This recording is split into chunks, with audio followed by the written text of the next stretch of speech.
Stop. If you're exhausted from trying to prove your worth to people who don't see it, this video is for you. I stopped chasing, not because I gave up, but because I finally realized what I was worth. If you want to reclaim your time, your dignity, and your future, listen closely. For a long time, I believed that life was a race where the prize was always just out of reach. I believed that to be happy, I had to be a hunter. I chased success, I chased approval, and most of all, I chased people.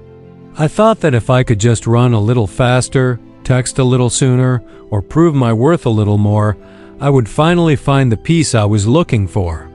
But the harder I ran, the further the prize seemed to move. In the world of Stoicism, we are reminded that desire is a contract you make with yourself to be unhappy until you get what you want. When you chase, you are telling the universe that you are not enough as you are. You are operating from a place of lack, not a place of abundance. I realized that my chase was actually a form of internal poverty. I was begging for crumbs of attention when I should have been building my own feast. I looked at the people. I was chasing those who didn't see my value or those who walked away, and I realized I was trying to control the uncontrollable.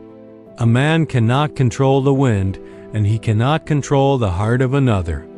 To try is to invite madness, so I stopped. I stopped running. I stood still, and for the first time in years, I could finally breathe.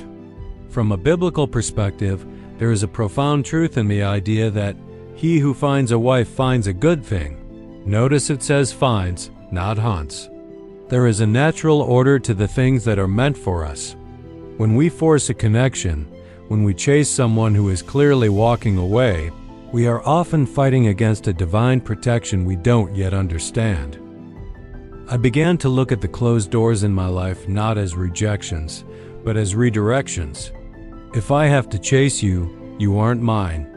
If I have to convince you of my worth, you aren't the one who is supposed to see it.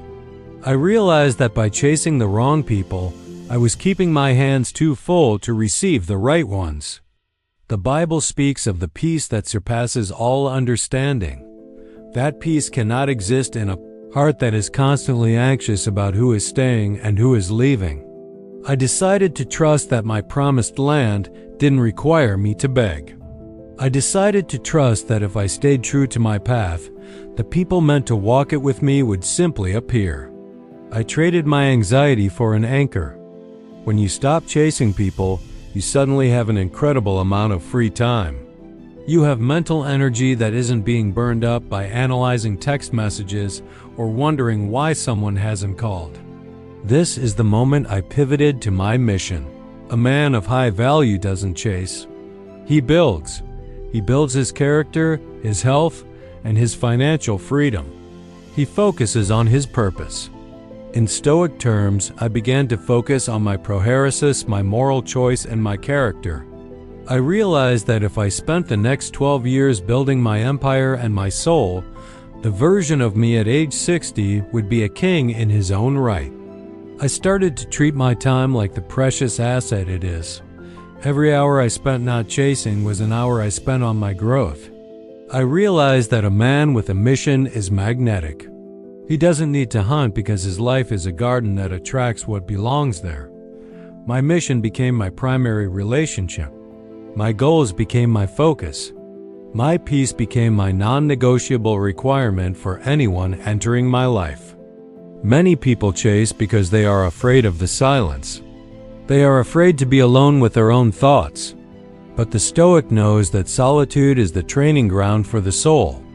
I stopped chasing because I finally started enjoying my own company. I realized that I am the only person who will be with me from my first breath to my last. Why was I neglecting the most important relationship in my life to chase people who were only temporary? I began to cultivate an inner world that was so rich and so peaceful that the presence of others became a preferred indifferent. It's nice to have, but it's not necessary for my happiness. This solitude isn't lonely, it's liberating. It means I no longer have to perform. I no longer have to wear a mask to keep someone interested. I can just be. And in that state of being, I found a level of self-respect that I never knew existed. When you stop chasing, you start leading yourself. So why did I stop chasing? Because I realized that the thing I was truly chasing wasn't a person or a job or a feeling. I was chasing a version of myself that was enough. Today, I stand with open hands. I am ready to receive what is meant for me, and I am ready to let go of what is not. I have found that when you stop chasing, the world stops running away. You begin to see the beauty in the present moment. You see the path clearly toward your future. If you are watching this and you are exhausted from the hunt stop, put down the rope. Let them go. The world will not end. In fact, your real life is just beginning. Your peace is worth more than any person you are pursuing. The exodus is over. Welcome to your freedom.